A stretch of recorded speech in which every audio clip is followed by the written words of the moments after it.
Did you know that the average American is spending 90% of their day indoors? This means no direct sunlight, no actual fresh air, no interacting with the people as you're walking through, like 90% of the day indoors. Now, this obviously is one of the biggest reasons of anxiety, biggest causes of anxiety, stress, low energy, poor sleep. Like going outside, getting sunlight, getting fresh air is one of the most overlooked things that people consider when we're talking about health. Everybody wants to know the perfect diet.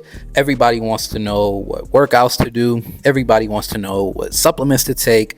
Like everybody's always interested in the hacks and the strategy. But a lot of it is much more habit based. A lot of it is much more being more in tune with what our body naturally wants to do, being more in tune with what makes our body and our minds healthy. Because a lot of times you can have the best workout program, you can have the best nutrition program, but if your life does not align with somebody that's doing healthy things, then you're probably not going to see the same benefit. So I'm going to break down really quick what all the benefits actually are from getting outside consistently, getting in fresh air, and just experiencing the health benefits of that, along with the training and the nutrition and the other strategic, tools that you might be implementing to get your body healthy and to get in great shape. So first and foremost is going to be the circadian rhythm.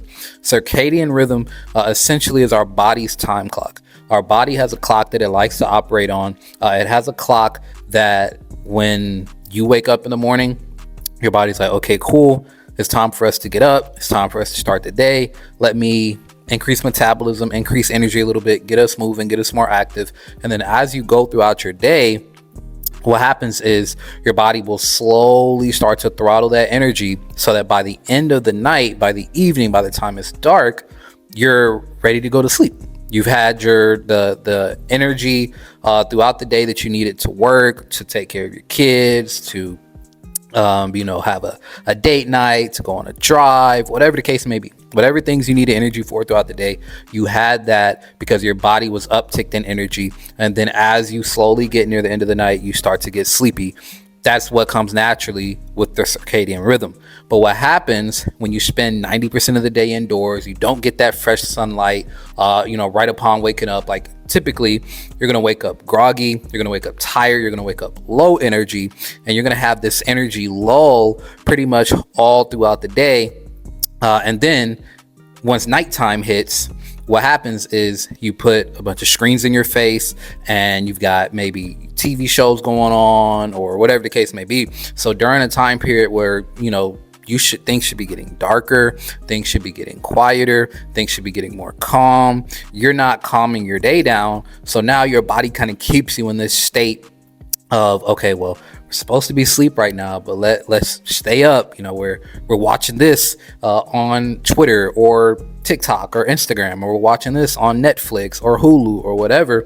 So your body naturally keeps you up. And then that's what starts this cycle of constantly having low energy, constantly not being as productive as you could be throughout the day, and just constantly having a low running metabolism, all because your circadian rhythm is off. One of the best ways to get it back in check is to get up, get in sunlight first thing in the morning as early as you can get, and you're going to notice the benefit almost immediately, especially if you're one of those people that wake up groggy. If you wake up groggy and you always wake up and you feel like you needed 20 more minutes of sleep, like you always want to hit the snooze button. Oh, I just need another 10 minutes. Oh, I just need another 30 minutes. Oh, I just need another hour. Like if you're one of those people, then if you can make the habit of as soon as your alarm goes off, assuming that the sun is actually up, as soon as your alarm goes off, get up, brush your teeth, wash your face, put some clothes on, and then get outside.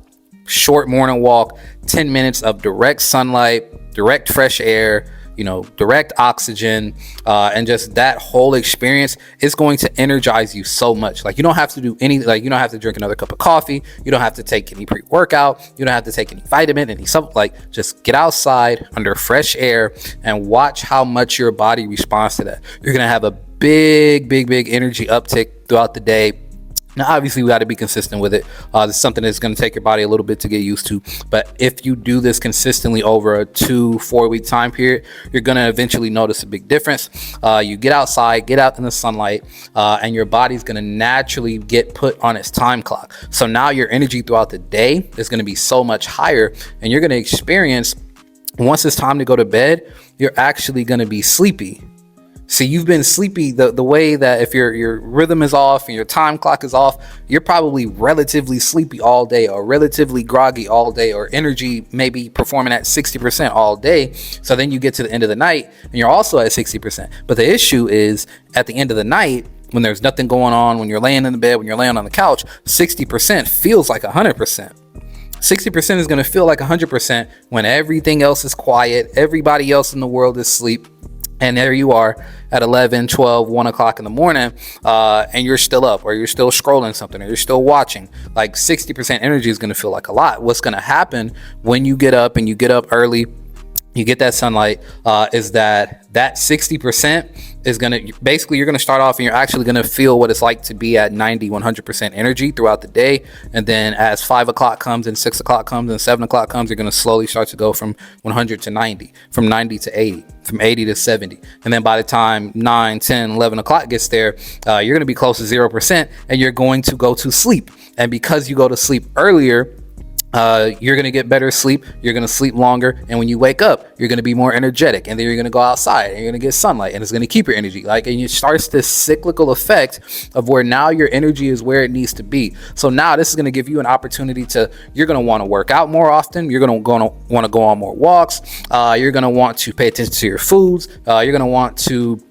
call a friend, call your mom, call your grandma, call your dad, call your like you're going to want to take the kids to the park today. Like everything in your life is going to start to improve because you got just a little bit more energy and a little bit more energy till you get to the point where your days are super productive. They're filled. You're not worrying about how tired you are. You're not having to slam coffees. Like getting your circadian rhythm in check is really going to predicate everything else that you do inside your health.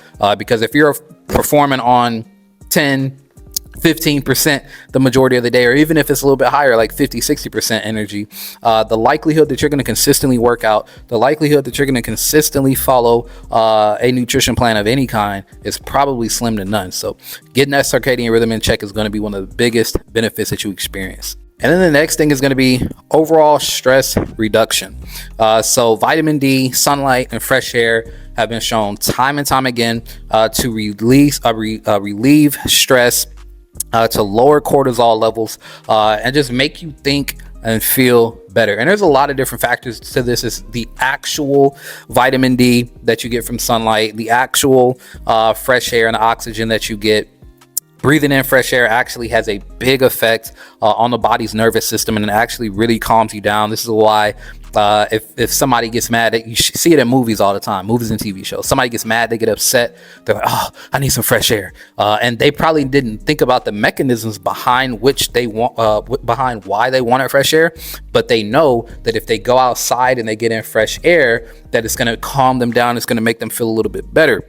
And that's because your cortisol levels actually decrease with vitamin D exposure, sun exposure, and then the actual oxygen that you've got coming through your body, at that same time. And then there's also a lot of other secondary aspects that come with stress relief. A big part of it is when you're outside, you tend to be moving more. Like most people aren't going to go outside and just sit on a park bench, although even that is probably more beneficial than sitting down in your office or sitting down in your house all day.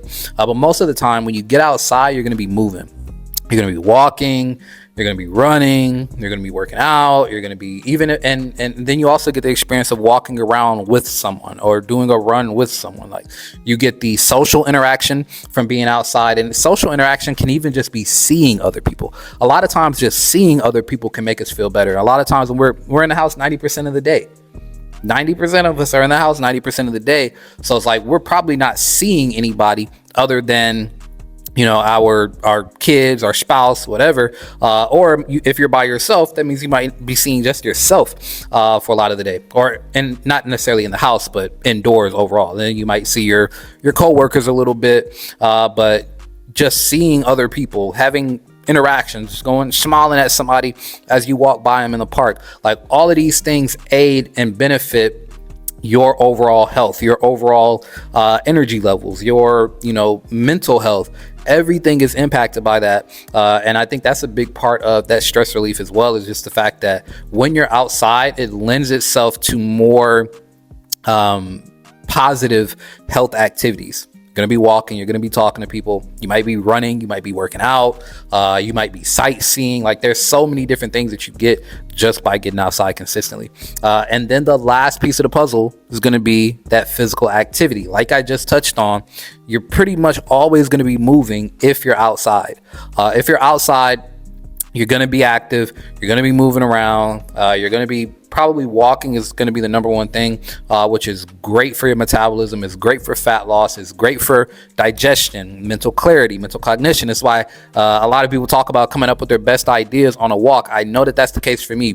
A walk and a workout helps me solve pretty much every problem I got in my life. I'm going to come up with the solution to whatever it is that I'm needing to figure out, or I'm going to get a lot of clarity to something that I've been cloudy on or not sure about in the middle of a workout or in the middle of a walk. You should see, they did a study, I got to find it and pull it up, but they did a study on how active the brain is during sitting and during walking. So they had somebody sit for 30 minutes and they, had them hooked up to all these, the stuff that, looks at your brain and looks at the activity in the brain. They had that person sit down for 30 minutes and then they had somebody else walk for 30 minutes while also hooked up to these things that show the activity in the brain. And there was dramatically more activity in the brain of the person that was walking. Sedentary bodies lends themselves to sedentary brains.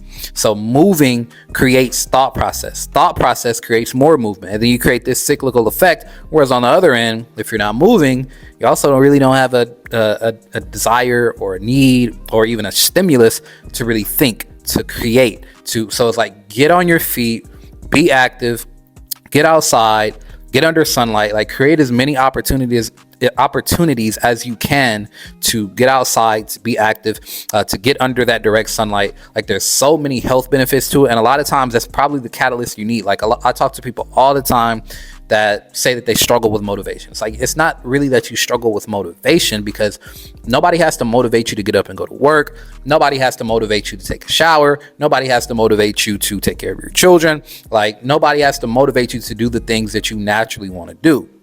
So what we're dealing with is a lack of energy, not a lack of motivation. And if you can start doing things that put more energy back into you, that put more mental clarity and mental focus and mental cognition and mental sharpness back into you, now all of a sudden doing a workout isn't going to seem like a daunting task that you have to have a pep rally to do. It's going to be easy to get it done. Or eating a healthy meal isn't going to seem like something that you have to pull teeth with yourself and go ultra discipline mode just to eat a healthy meal. It's going to be something that you naturally want to do because you've been energetic and you've been moving, and now your body naturally craves good, high nutrient foods instead of quick dopamine fixed food that's going to be your processed junk. So it's a cyclical effect, and that's why I feel like this is one of the biggest and most underrated aspects of health, because like I said earlier, everybody thinks about, oh, what workouts do I need, what foods do I need? Nobody's considering the stuff that comes before that. Nobody's considering how it's a cyclical effect of habits that we introduce into our life. And it's the same thing with stress in a relationship. If you have you can have the best workout plan, you can have the best nutrition plan, you can meal prep, you can have the perfect workouts, all that, but if you're arguing with your significant other every single day like cats and dogs, and your stress is through the roof every time you walk in the house, or as soon as you get a text from them, or as soon as you get a call from them,